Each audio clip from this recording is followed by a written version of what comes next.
Propaganda is not education. Let's take a look at what this rabid psychopath has to say about Israel-Palestine. Everybody know what I'm about to talk to you about happened before October 7th. I'm going to talk about radicalism on college campuses. Sort of radicalism that has mainstream students getting propaganda, whether it's from their professors or whether it's from communist Chinese government through... How is this any different than literally Fox News? Is a question I am going to keep asking myself over and over again. How is Morning Joe any different? Calling the President of the United States Genocide Joe. Calling you and President Clinton war criminals. Actually stopping the naming of a building after Madeleine Albright. They claim, professors claim, some of the same professors that took part in the most radical elements of the protests over the past couple of weeks, called Madeleine Albright a war criminal. You're with First Secretary of State. You're literally talking to another fucking war criminal ass psychopath about another war criminal ass psychopath. Madeleine Albright famously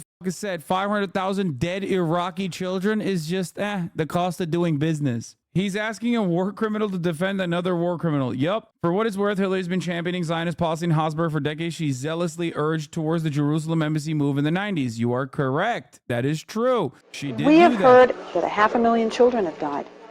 I mean, that's more children than died in Hiroshima. And you know, is the price worth it?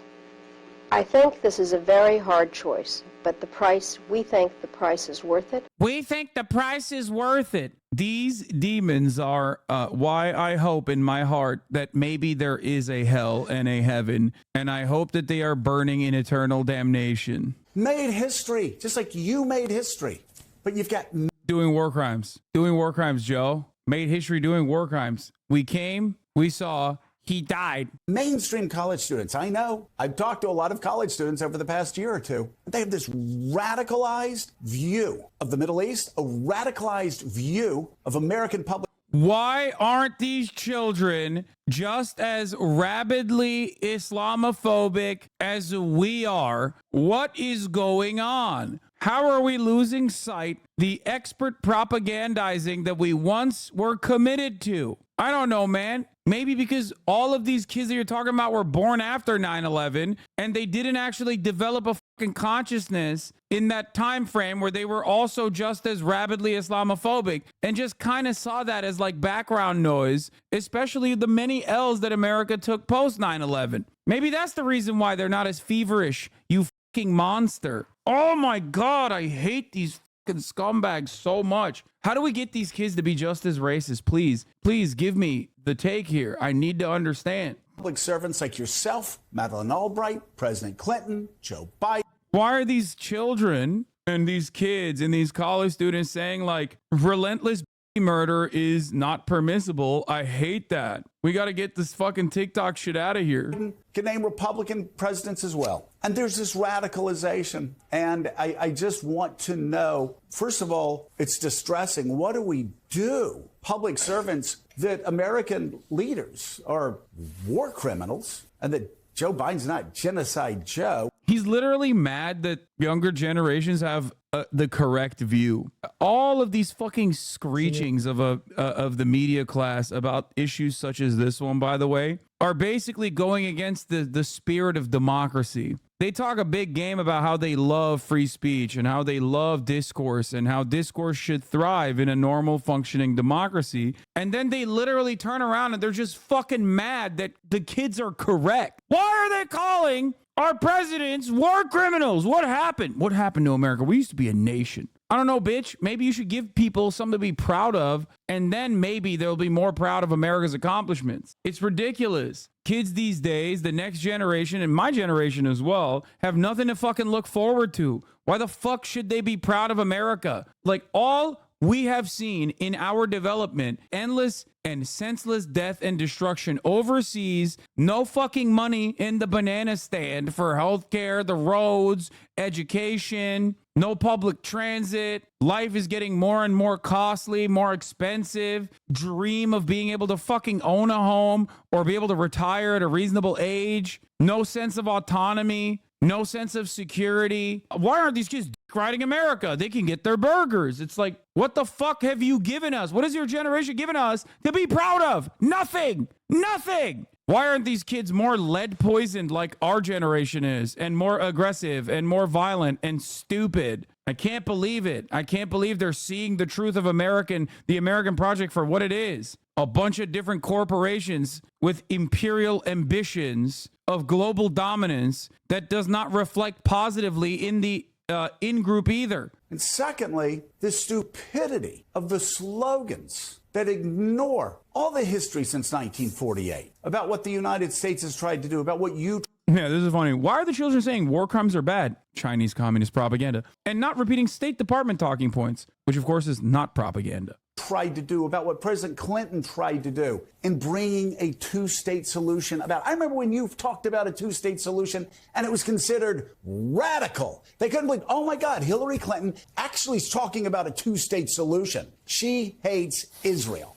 And that, by the way, what a question. 2 minutes and 27 seconds of Joe just sucking the dick of the American State Department. maybe this will get on YouTube if the communist Chinese will allow it to get on YouTube. Please tell any students watching what President Clinton and you put together in 2000 in the... Dude. This is literally Morning Joe is just straight up Fox News, dude. Isn't it wonderful that this is the one program that Joe Biden watches? Just absolutely unhinged. China controls YouTube. Qatar controls the kids' minds because Al Jazeera. Holy fuck. These are the same fucking scumbags that will, in the inevitable turn, when Donald Trump does become president of our glorious nation, will turn around and be like, why are you guys doing conspiracy theories? This is an apple, but some people think it's an orange, but it's actually an apple. This is why truth matters. Meanwhile, this is what the liberal media has become under the Brandon regime. The amount of hate in my heart that I have for these two fucking figures is probably not good. Oh, I don't know where to start, Joe, but you Go ahead. Yeah, okay. I need help. Well, I want to make a couple of quick points because you raised, things that, need to be vented about. First of all, I have had many conversations, as you have had, with a lot of young people over the last many months now. And you're right. They don't know very much at all about the history of the... Yeah, in the process of sucking their spinal cord fluid to ensure that me and my vampire husband remain alive to see the continuation of the Israeli apartheid ethnic cleansing campaign, talk to them. The Middle East, or frankly about history in many areas of the world, including in our own country. But with respect to the Middle East, they don't know that under the bringing together of the Israelis and the Palestinians by my husband, the then Israeli Prime Minister Ehud Barak, the then head of the Palestinian... Literally cuts off a valid point that young people aren't doing their part in researching Israel-Palestine. Keep cooking, bro. What the hell are you talking about? Hillary's not making an important point here by saying, many young people don't know what's going on about Israel-Palestine. No, dumbass. What she's saying there is if young people learn the talking points, perhaps then they could say that ongoing ethnic cleansing is actually complicated. Okay? That's it. It's not a complex situation morally. That's so cool that you think I'm like terrified of one of the worst politicians in contemporary American history. She is literally a genuine burden to the causes that she is aligned with. She is her own worst enemy. That's why I always laugh whenever the Democratic Party rolls her out to say anything. She lost to Donald Trump.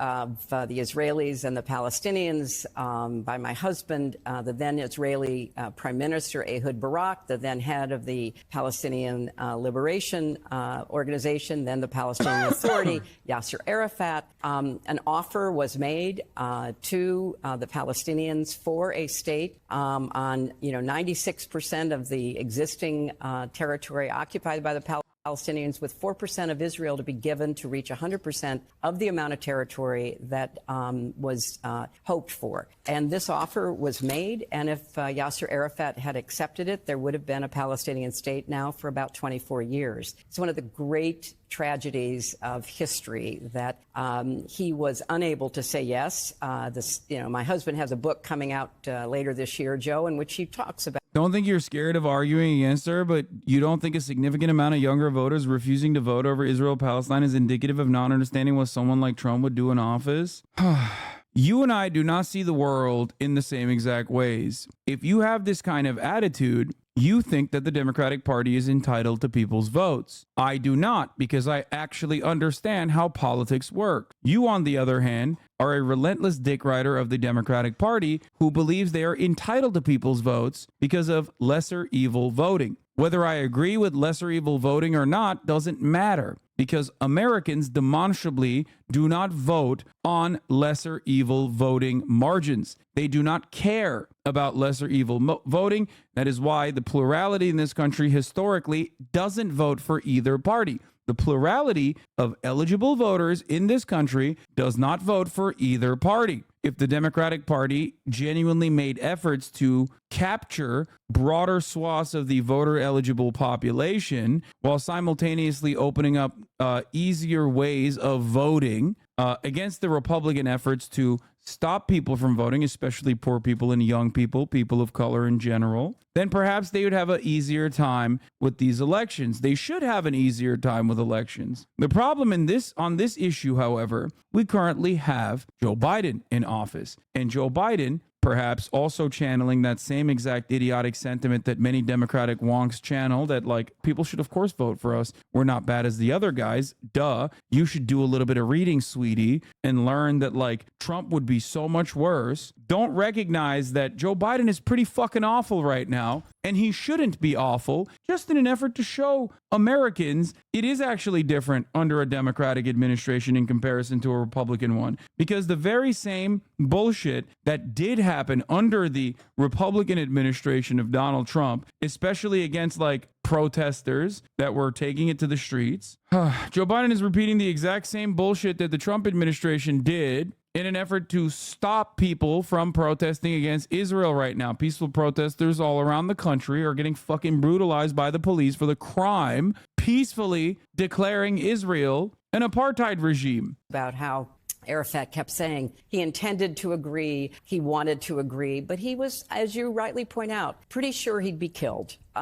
Because Sadat was killed by extremists when he made peace with Israel. Our dear, dear friend, Yitzhak Rabin, was killed by a radical Israeli when he was pursuing the two-state solution. 96% is a made-up number. I'm going to fucking lose it. That was Tabah, not Camp David. Israel quit Tabah, not Arafat. She's also getting her numbers wrong. The final best Israeli offer at Tabah was 6% annexation with less than 1-to-1 land swaps. But that's besides the point. Funnily enough, the Palestinians suggested that the map include 95% of the West Bank as a middle point of the Clinton parameters, but Israel refused. So this is a very important piece of history to understand if you're going to take any kind of position with respect to what's going on right now. And there's much more that we could go into, as you say, since 1948, but I mean, you could literally go back thousands of years. The important point I want to emphasize, though, is... Isn't it easier to move the needle further left with libs in power? Not easy, but easier at least. Yeah, it's so easy right now to move the needle fucking a little bit to the left of like what the right-wing Republican position is. Notice how it hasn't been easy at all? Notice how it hasn't happened? What happened? Oh, Biden will listen to the demands made by the left far better than fucking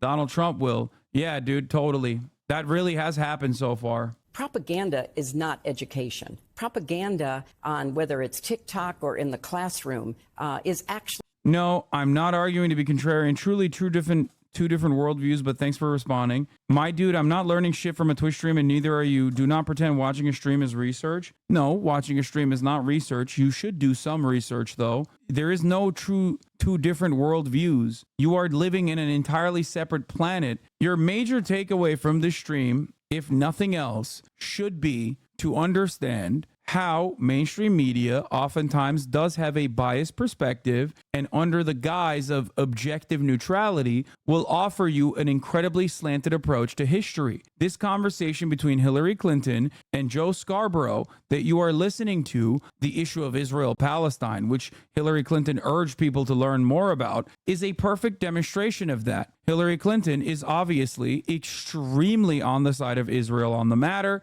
and is, in that interest, presenting a false narrative, a false reality under the guise of being the foremost authority on the subject matter. Actually, the opposite of education. Anybody who is teaching in a university or anyone who is putting content on social media should be held responsible for what they include and what they exclude. And so much of what we're seeing, particularly on TikTok, about what's going on in the Middle East is woefully false, but it's also incredibly slanted, pro-Hamas, anti-Israel. And it is, not any place where anyone should go to get information about complex matters like what is going on there.